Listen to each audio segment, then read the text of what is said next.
Hello बच्चों, आइए आज हम लोग वर्गमूल ज्ञात करना सीखें। वर्गमूल को अंग्रेजी में स्क्वायर रूट बोलते हैं। ये स्क्वायर रूट ज्ञात करने के लिए यहाँ पर हम जो मेथड अप्लाई करेंगे उसको आज हम लोग सीखते हैं। वर्गमूल दो तरह के होते हैं, परफेक्ट स्क्वायर रूट्स और नॉन परफेक्ट स्क्वायर रूट्स, यानी पूर्ण वर्गमूल और अपूर्ण वर्गमूल। पूर्ण वर्गमूल वे होते हैं जिनका हम आसानी से जोड़ा बनाकर बाहर निकाल लेते हैं, मतलब उनका जोड़ा आसानी से बन जाता है और हम आसानी से उनका वर्गमूल ज्ञात कर सकते हैं।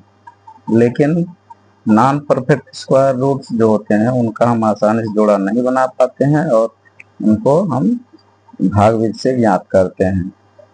एक तरफ ये एग्जाम्पल दिए गए हैं, जैसे √3 है, √5 है, √6 है।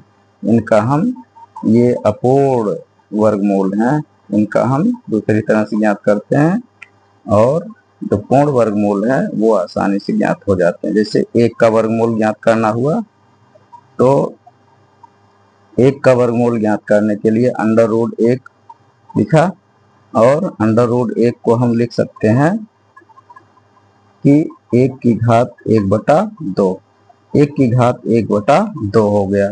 तो इसके जो 1 है इसको हम 1 गुणे 1 लिख सकते हैं आराम से। तो 1 गुणे 1 लिखेंगे, 2 जोड़े इसके तैयार हो गए। अब हम जानते हैं कि कोई भी संख्या हो उसकी घात 1 हमेशा रहती है, तो इसको हम लिख सकते हैं कि 1 की घात 1 है और गुणे 1 की घात 1 है। दोनों की घात जब 1 है और पूरे की घात जो है 1/2 लगा है, तो यहाँ पर हम जानते हैं गुणा का नियम के हिसाब से, तो 1 की घात 1 है और गुणे 1 की घात 1 है, तो जब गुणा करते हैं तो घातें जुड़ जाती हैं। तो हमारा हो जाएगा यहाँ पर 1 की घातें 2 और इधर कोष्टक के बाहर घात लगी है 1/2।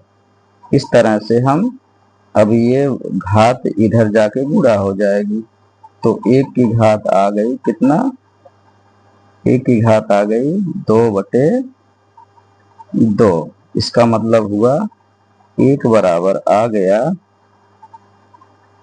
1, यानी एक घात कट गया, इसकी घात 1 हो गई, यानी 1 की घात यानी 1 की घात 1 आ गया। इसका मतलब हो गया 1। इस तरह से 1 का वर्गमूल 1 आ गया, तो हम इस तरह से निकाल सकते हैं। अगला है 4 का वर्गमूल ज्ञात करना है, तो 4 की घातें यहाँ पर इसकी घात 1/2 हो गई। अब हम 4 बराबर लिख सकते हैं, क्या लिख सकते हैं, 4 का 2 गुणे 2, तो यहाँ पर 2 की घात 1 है समझ लीजिए और इस 2 की घात भी 1 है। तो हम जब इन दोनों को गुणा करते हैं तो 2 गुणे 2, तो यहाँ पर ये बन जाता है हमारा 2 की घातें 2, 2 की घातें 2 और पूरे की घातें क्या होता है 1/2। इसका मतलब है कि ये जो अंदर वाली घात 2 की है ये जाके इसके अंश में यहाँ गुणा हो जाएगा, यहाँ पर गुणा हो जाएगा, तो हमारा आ जाएगा 2 की घातें 2/2। इसका मतलब 2 2 से कैंसिल जब होगा तो ये हमारा हो जाएगा 2 की घातें 1। इसका मतलब हमारा आ गया 2। इस तरह से 4 का वर्गमूल हमारा हो गया, 4 का जो वर्गमूल था हमारा आ गया 2। इसी तरह से हम इस 9 को भी निकाल सकते, मतलब 9 का भी हम यहाँ पर 60 में लिख दिए हैं, तो यानी 9 का वर्गमूल 3 आएगा। ये तो आसानी से निकल आया, लेकिन अब जिसका हम जोड़ा नहीं बना सकते, जैसे इसका है, तो √3 बराबर लिख सकते हैं कोष्टक में 3 की घाते पूरा 1/2। अब हम इसका वर्गमूल ज्ञात करने के लिए कैलकुलेशन इस भागविधि से निकालेंगे। अब आइए, अलग अलग हम इन सबको निकाल चुके हैं। तो 3 का जो जोड़ा बनेगा, तो 3 का वर्गमूल, इसमें 2 जोड़े बन जाएंगे, इसका गुणनखंड 1.732, फिर गुणे 1.732, इसका मतलब 2 जोड़े बन गए। और उसी तरह से इस मेथड से इसमें से दोनों में से एक बाहर आ गया, तो 1.732 हो गया। इसी तरह इसका 5 का वर्गमूल ज्ञात करना है, तो 5 की घात 1/2 हो गया। और जब इसका भागविधि से निकालेंगे तो हमारा आ जाएगा 2.236 गुणे 2.36 पूरे की घात 1/2। और इस तरह से हमारा हो जाएगा 2.236, यानी एक इसमें से बाहर आ गया। इसी तरह 6 का भी निकलेगा, 6 की घात 1/2 यानी पावर 1/2। तो 6 का जब गुणनखंड करेंगे, इसका भागविधि से निकालेंगे 6 का वर्गमूल, तो इसका आएगा 2.449 गुणे 2.449 पूरे की घात 1/2, यानी इसका आंसर आएगा 2.449। इनमें इन जोड़ों में से एक को बाहर ले लिया। अब आइए इसको देखते हैं, अपूर्ण वर्गमूल को कैसे ज्ञात करते हैं। जैसे यहाँ पर हम ये जो 2 है, √2 है, ये अपूर्ण वर्गमूल है। इसको ज्ञात करने के लिए कैसे ज्ञात करते हैं, तो √2 को ज्ञात करने के लिए हम 2 के बाद यहाँ दशमलव लगाएंगे, और दशमलव के बाद जितने अंक तक इसको बार ले जाना है, उतने शून्य के जोड़े बढ़ाएंगे।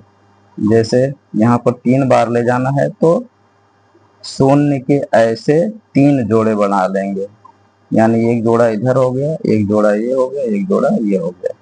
अब हम क्या करेंगे कि सबसे दशमलव के पहले वाला है, पहले इसको निपटाएंगे।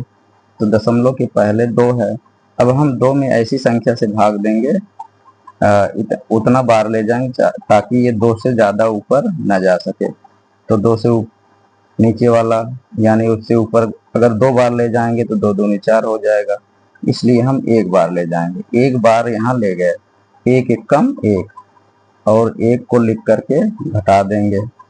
और इसका नियम है वर्गमूल ज्ञात करने का कि हम जितना बार ले जाते हैं, उतना उस बार को नीचे लिख करके जोड़ते भी हैं। यानी 1 बार गया इधर, तो यहाँ पर 1 लिखकर यहाँ जोड़ेंगे, यानी 1 और 1 दोनों जुड़ गए, तो यहाँ 2 आ गया।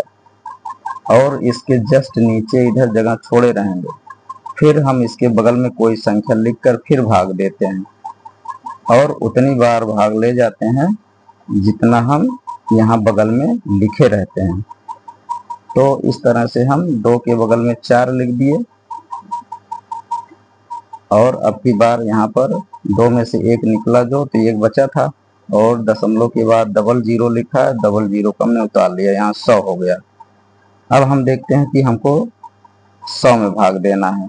इसका मतलब है कि 2 के बगल में हम ऐसी संख्या लिखें ताकि हमारा 100 से ऊपर गुणा करने पर न आवे, यानी गुणा करने पर 100 से ऊपर न जाए, नीचे ही रहे।